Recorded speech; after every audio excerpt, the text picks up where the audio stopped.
गुरु ब्रह्मा गुरु विष्णु गुरुदेव महेश्वर गुरुरेव परम ब्रह्म तस्मै श्री गुरवे नमः। परम दयाल जुग पुरुषोत्तम श्री श्री ठाकुर अनुकूल चंद्रेर आतुल चरणे जानाई आमार शतकोटी प्रणाम। जय गुरु सकल इष्टप्राण दादा मायरा। করতে গেলে যা যা করে হাসিল তাহা হয়, সেই চলনে চললে তবে সাধন তারে কয়। আমরা প্রত্যেকেই সাধনার দ্বারা ভগবানকে লাভ করতে চাই।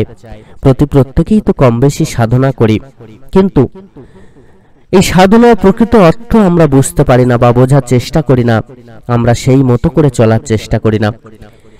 যখন আমরা বিপদে পড়ি ভগবানের কাছে প্রার্থনা জানাই, হে ভগবান যেন আমাদের বিপদ কেটে যায়। যখন আমরা কোনো সংকটে পড়ি তখন আমরা সংকট কাটানোর জন্য প্রার্থনা করি।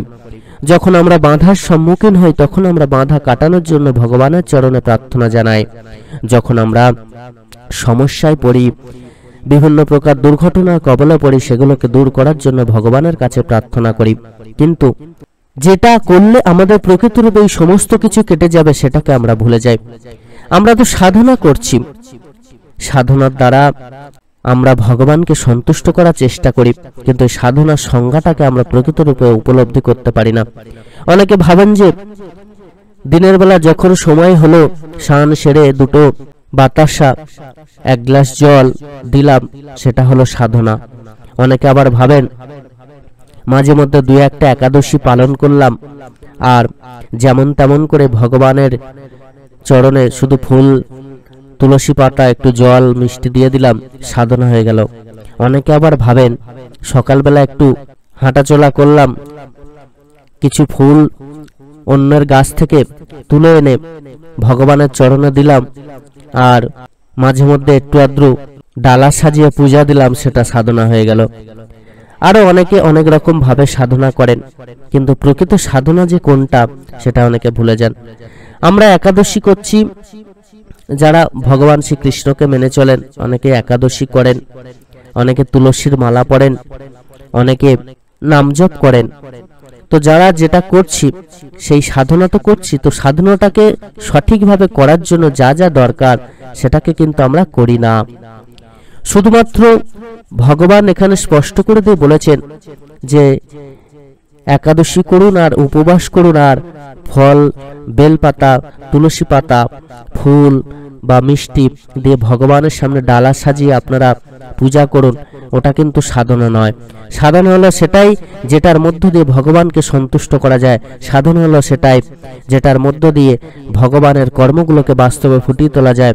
সাধনা হলো সেটাই ভগবান যে শিক্ষা দিয়েছেন সেটা নিজেদের চরিত্রগত করা, নিজেদের সেইভাবে চলা, সেইভাবে বলা, সেইভাবে আচার আচরণ করে দেখানো, যেটা পরম দয়াল আমাদেরকে সঠিকভাবে সহজভাবে শিক্ষা দিয়ে বুঝিয়ে দিয়েছেন।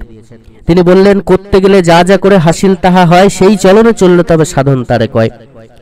অর্থাৎ সাধনা করতে গেলে যা যা করতে হয় সেটাকে তো আমাদের করতে হবে, তেমন ভাবে তো চলতে হবে, তবেই প্রকৃত সাধনা সম্পন্ন হবে। অর্থাৎ সাধনা করতে গেলে যে নাম জপ, ভগবানকে ডাকা, ভগবানের প্রার্থনা করা, ভগবানের চরণে আশ্রয় নেওয়া, তাঁর চিন্তা করা, তাঁর বলা কথাগুলোকে মেনে চলা, তিনি যে শিক্ষা দিয়েছেন সেগুলোকে বাস্তবে ফুটিয়ে তোলা, সেটাই হচ্ছে সাধনা। আমরা কর্ম করব না, কোনো কিছু করব না, নাম জপ করব না, তার জন্য 1 মিনিট সময় ব্যয় করব না, শুধুমাত্র এক গ্লাস জল আর ফল মিষ্টি দিলে সেটা সাধনা হয় না। শুধুমাত্র একাদশী কটা পালন করলে সেটা সাধনা হয় না। বা একাদশী করছি, এইদিকে একাদশীর দিনেও আমরা অন্যের ক্ষতি করার চেষ্টা করছি, হিংসা দেশ অহংকার করে চলছি, আমরা মুখে বাজে বাজে কথা বলে চলছি, বাজে কর্ম করে চলছি। এরকমটা করা কিন্তু সাধনার লক্ষণ নয়। বা তুলসীর মালা পরেও আমরা যা খুশি তাই করে বেড়াচ্ছি, এগুলো সাধনা নয়। সাধনা করতে গেলে প্রকৃত রূপে করতে হবে, আর তার জন্য যা যা করা লাগে সেটা করতে হবে, তবেই হবে সাধনা। তিনি আরো বানিয়ে দিলেন ঘৃণা লজ্জা ভয় মান রুদ্ধ করে পরিত্রাণ। এই ঘৃণা লজ্জা ভয় মান এগুলোকে কিন্তু আমাদের পরিত্রাণ পাওয়ার পথকে বন্ধ করে দেয়। এগুলোই কিন্তু আমাদের সবথেকে বড় শত্রু। এগুলোকে ত্যাগ করে আমাদের সাধনার পথে এগিয়ে চলতে হবে। সাধনার পথে দেখবেন অনেক বাধা আসবে। এই যে ঠাকুরের কথা আপনি যখনই দেখবেন মানুষকে বলতে যাবেন, বা আমরা বলছি, আমাদেরকে কিন্তু অনেকে অনেক রকম কথা বলেন। অনেকে ঘৃণার চোখেও দেখতে পারেন, অনেকে আবার উল্টোপাল্টা কথা বলেন, উল্টোপাল্টা অনেক কিছু এগুলো হয়।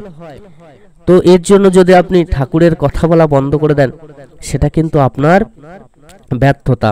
তো সেটা করলে কিন্তু হবে না, তাতে আপনি পরিত্রাণ কখনো পাবেন না। এগুলোকে ত্যাগ করে আমাদেরকে সাধনার পথে এগিয়ে চলতে হবে। আবার অনেকে ঠাকুরের কথা বলতে গিয়ে লজ্জা পান, ভয় পান, বা তাদের মানে আঘাত হয়। এগুলো কিন্তু আপনার সাধনার পথে বাধা। এগুলোকে ত্যাগ করে আপনাকে ঠাকুরের কথা নির্দ্বিধায় বলতে হবে। যেটা সত্য সেটাকে বলতে হবে। সত্য কখনো কিন্তু চাপা দেওয়া যায় না।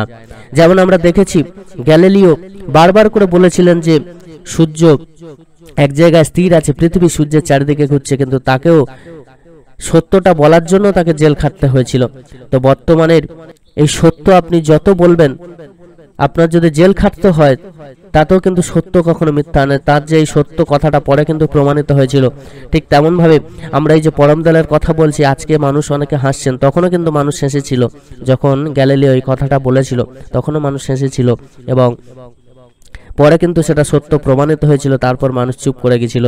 তো সেই সত্য কথা বলতে গিয়ে তাকে জেল খাটতে পর্যন্ত হয়েছিল, এবং তার উপর মানুষ হেসেছিল এবং তাকে অবিশ্বাস করেছিল, তাকে একটা পাগল বলে গণ্য করেছিল। কিন্তু তারপরে যখন সেটা সত্য বলে প্রমাণিত হলো, তখন মানুষ একদিন নিজেরাই চুপ হয়ে গেছিল। ঠিক তেমন ভাবেই আপনি এই যে ঠাকুরের কথা বলতে গিয়ে আপনাকে অপমানিত হতে হচ্ছে, বা অনেকে হাসছেন, তাদেরকে হাসতে দিন।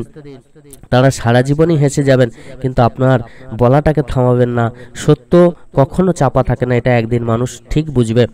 তিনি বলছেন, ধর্মানুগ দেখলে নেয় পালবি অটুট দৃঢ়তায়।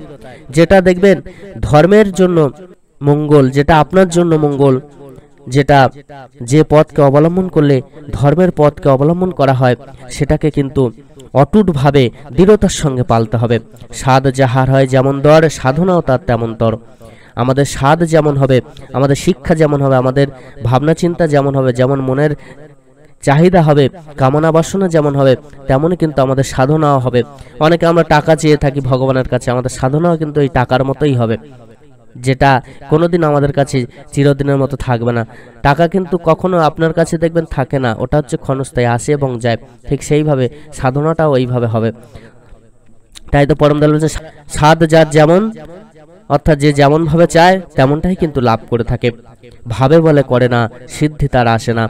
যে ভাবে বলে কিন্তু করে না, অর্থাৎ যিনি ভাবছেন যে আমি পরম দয়ালের কর্ম করব, পরম দয়ালের পথ অনুসরণ করে চলবো, কিন্তু আমি তারপরে সেটা মুখে বললাম কিন্তু করলাম না, সিদ্ধি কিন্তু তার কখনো আসবে না। তো এইভাবে আমাদেরকে কিন্তু আগে নিজেদেরকে ঠিক করতে হবে, তবেই আমরা প্রকৃত রূপে পরম দয়ালকে লাভ করতে পারবো। আর তবেই আমরা প্রকৃত রূপে তার আশীর্বাদ লাভ করে প্রকৃত সাধনায় উন্নতি লাভ করতে পারবো।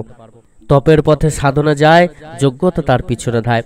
যিনি তপের পথে সাধন করেন, যিনি সাধনার পথে চলেন, ধর্মের পথে চলেন, তিনি কিন্তু যোগ্যতা বলে, তার পিছনে কিন্তু যোগ্যতা ধায়। তিনি কিন্তু একদিন প্রকৃত উন্নতি লাভ করতে পারেন। অনেক বাধা বিপত্তি দুঃখ কষ্ট তাঁর জীবনে এলেও একদিন জয় লাভ তিনি করবেনই করবেন। সকল ইষ্টপ্রাণ দাদা মায়েরা প্রত্যেকে খুব ভালো থাকবেন। পরম দয়াল আপনাদের প্রত্যেকের মঙ্গল করুন। জয় গুরু, বন্দে পুরুষোত্তমম।